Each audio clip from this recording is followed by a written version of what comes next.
Olá amigos, tudo bem? Espero que sim. Bem-vindos a mais um vídeo do canal. O meu nome é Miguel e eu sou um super mega fã do Brasil. É isso mesmo, eu sou um super fã do Brasil e hoje trago-vos aqui um vídeo com um pedacinho de história do Brasil, 200 anos de história do Brasil. É assim, era bom viver no Brasil do século XIX, é isso que nós vamos saber, se vamos realmente absorver essa informação e fazer um juízo a ver se era realmente bom viver no século XIX no Brasil, como era o Brasil há 200 anos atrás. É isso que nós vamos saber. Bora lá para o vídeo, mas antes disso inscreva-se no canal, deixe o seu like e deixe a sua sugestão e passe lá pelo meu Instagram e, claro, deixe lá as suas sugestões também, os seus links, porque lá é mais fácil, pode deixar links e eu vou direto ver o que é que se passa. Este vídeo, aliás, foi sugerido lá no Instagram por um dos grandes inscritos aqui do canal. São todos muito bem-vindos, todos estão aqui, podem visitar-me no Instagram, tem sempre qualquer coisa, eu posto umas fotos aqui das praias, ou isto ou aquilo, qualquer coisa que se passe. Não tenho postado muita coisa, porque eu também não tenho tido muito tempo para tirar assim umas fotografias ou fazer os vídeos na rua, ok? Então, bora lá para o vídeo. E outra coisa, o link para o vídeo original vai ficar também na descrição do vídeo aqui do canal. Uma história a mais, ok? Então agora sim, bora para o vídeo, vamos então conhecer esse Brasil do século XIX. Essa história começa com a chegada da família real portuguesa em 1808 e aí damos um salto no tempo para a proclamação da República, lá em 1889, duas datas que marcaram o início e o fim do século XIX no Brasil. Muita coisa aconteceu entre esses dois momentos importantes e decisivos para o país. O ouro havia se esgotado na maioria das minas e começaria outro ciclo econômico, o do café. A independência da colônia seria declarada e nos tornaríamos um império. Entraríamos em guerra contra o Paraguai. A escravidão seria abolida. A indústria nacional dava os primeiros passos e as ferrovias eram construídas. A população urbana crescia e o movimento migratório também. Olá, amigos da história! Como vivia a sociedade brasileira do século XIX? Quais eram as condições de vida naquela época? Para começar, quem eram essas pessoas que formavam a população do país? Bom, o primeiro censo demográfico para contar a quantidade de habitantes no Brasil foi realizado em 1872, a mando de Dom Pedro II, por meio de um projeto aprovado por senadores e deputados. A contagem feita no segundo reinado revelou que o país tinha então quase 10 milhões de habitantes. Desse total, 1,5 milhão era de pessoas escravizadas, ou seja, 15% da população, entre africanos e brasileiros. E mais da metade foi declarado preto ou pardo. 38% eram de brancos e 4% de indígenas. O país era quase todo católico e a maioria da população era de analfabetos. 82% do total de habitantes do Brasil não sabiam ler nem escrever. Foi no início do século XIX, quando o país se tornou sede da coroa portuguesa, que o Brasil começou a mudar. Foram surgindo as primeiras fábricas, um banco nacional e a Bolsa de Valores do Rio de Janeiro. As fazendas se modernizaram e as cidades se desenvolveram. Bem no começo, muitas dessas melhorias se deviam à contribuição dos habitantes com mais recursos, que em troca recebiam benefícios e títulos de nobreza do regente, Dom João. Era um grande prestígio ser amigo do rei e circular na intimidade da corte. E a elite colonial se esforçava bastante para passar uma imagem de fidalguia, imitando os costumes europeus. As mulheres, vestidas da cabeça aos pés, usavam uma capa quase sempre de lã. Em pleno verão tropical, saíam de casa sempre acompanhadas dos pais, dos maridos ou dos irmãos e de muitas mucamas.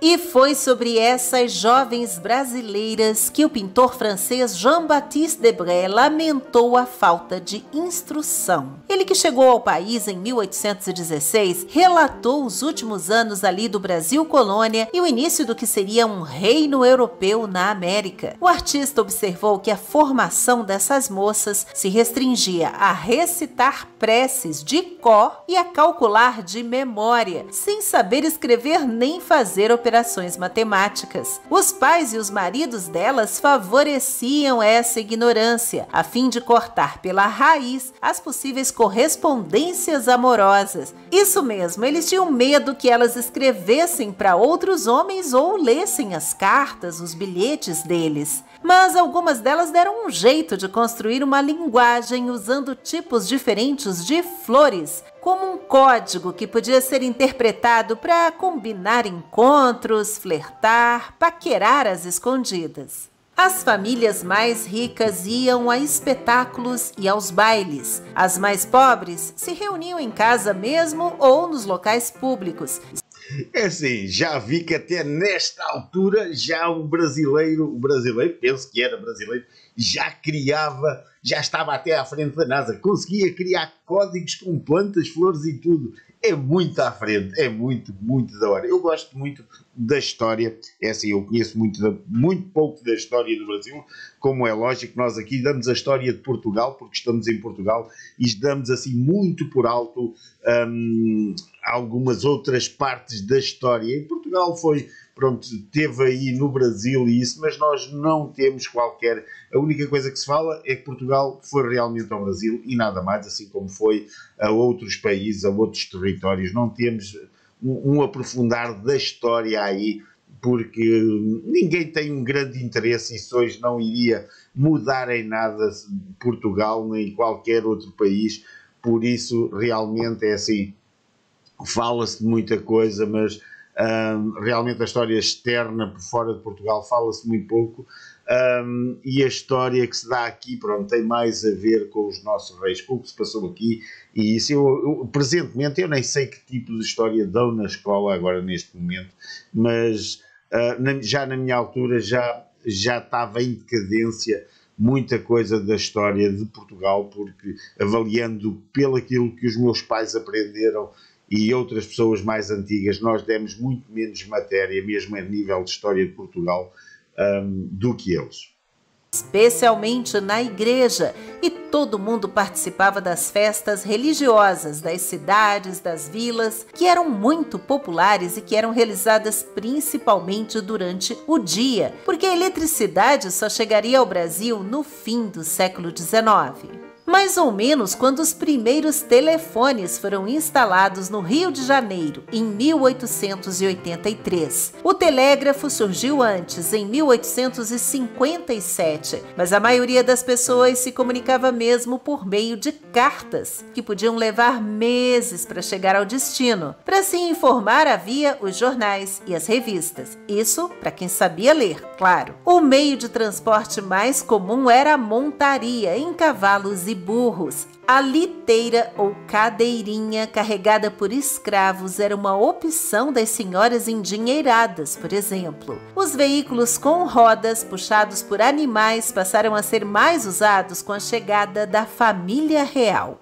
Os hábitos higiênicos deixavam a desejar. Os banhos completos eram raros e em poucas ocasiões durante o ano, e muita gente só lavava mesmo algumas partes do corpo e às vezes trocava de roupa em seguida. Todos os dias pela manhã era costume lavar as mãos, o rosto e limpar pelo menos os dentes da frente. 1 ou 2 vezes por mês os pés eram lavados, a cabeça quase nunca. Claro que isso podia variar e dependia dos costumes de cada lugar, mas a maioria das casas no Brasil também não tinham banheiro, água encanada, nem esgoto. As fezes e a urina eram feitas em pinicos ou num buraco no chão do quintal e depois recolhidas por escravos e despejadas no mar ou em terrenos baldios. Um surto de febre amarela infectou quase 100 mil pessoas no Rio de Janeiro na metade do século XIX, causado justamente pelas altas temperaturas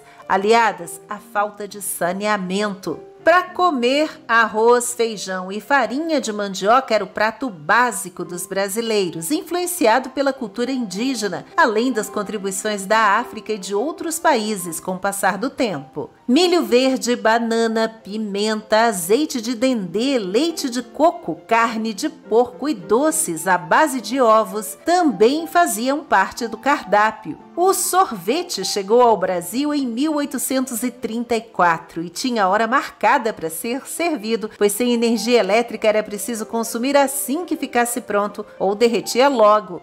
O gelo vinha de longe, chegava de navio. Nas manifestações culturais, o povo construía o que seria uma identidade brasileira, também com muitas influências estrangeiras, do romantismo na literatura, da música erudita ao frevo e marchinhas do carnaval, a tradição da festa junina, a capoeira, a arte religiosa, histórica ou do cotidiano. As mudanças no país eram percebidas pelos viajantes que visitavam o Rio de Janeiro, por exemplo, especialmente nas últimas décadas do século XIX, nas principais vias da cidade como a Rua do Ouvidor, e reunia todas as últimas tendências da moda parisiense e o que havia de mais elegante na Europa, atraindo as requintadas damas e os mais distintos cavalheiros da época. Enquanto isso, mulheres e homens escravizados trabalhavam em grandes propriedades rurais, em minas de ouro e também em tarefas domésticas. Os que dormiam nas senzalas comiam alimentos de má qualidade e recebiam castigos físicos, assim como os chamados escravos de ganho que trabalhavam nas cidades para sustentar os seus donos, aqueles que eram mais pobres. Já os filhos dos proprietários eram mandados para estudar no exterior ou em grandes cidades como Rio de Janeiro e Recife, onde poderiam frequentar boas escolas, se formar em faculdades e conseguir bons empregos na indústria ou no comércio, além da indicação para altos cargos. O imperador Dom Pedro II proibiu o tráfico de escravos em 1850 e a escravidão só seria abolida de vez em 1888, com forte oposição de vários poderosos da época que exigiam indenização. O senador João Maurício Vanderlei, o barão de Cotegipe, porta-voz da bancada escravista no Senado, declarou que a abolição mergulharia o país em uma crise econômica, com consequências políticas, e com a sanção da Lei Áurea pela princesa Isabel, ele afirmou que isso causaria o fim do império. Precisamos dos escravos. A senhora acabou de redimir uma raça e perder o trono, foram as palavras dele para a princesa. E, de fato, os militares chegariam ao poder no ano seguinte com o golpe republicano, também resultado da insatisfação com os rumos da Guerra do Paraguai, e durou mais de 5 anos, de 1864 a 1870. Levou à morte de milhares de combatentes de todos os países envolvidos, além de deixar o Brasil endividado.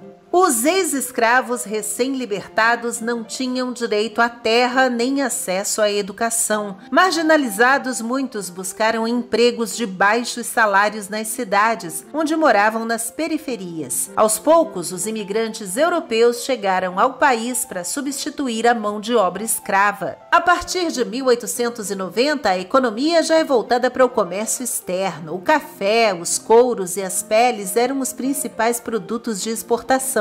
Mas a cultura do algodão também cresceu para alimentar a indústria de tecidos. A elite rural do final do século era formada por latifundiários e pecuaristas, que seriam os coronéis da Primeira República. Os centros urbanos seriam os exportadores de café e da borracha, os grandes agentes financeiros e as altas patentes militares. A classe média era um grupo formado por funcionários públicos, pequenos comerciantes e profissionais liberais. Com os sertanejos e os caboclos que viviam nos rincões no interior do país, essa era a sociedade brasileira que se despedia do século XIX e via raiar o século XX. Muito obrigada por assistir, deixe um like se gostou, se inscreva para acompanhar as novidades do canal e até a próxima.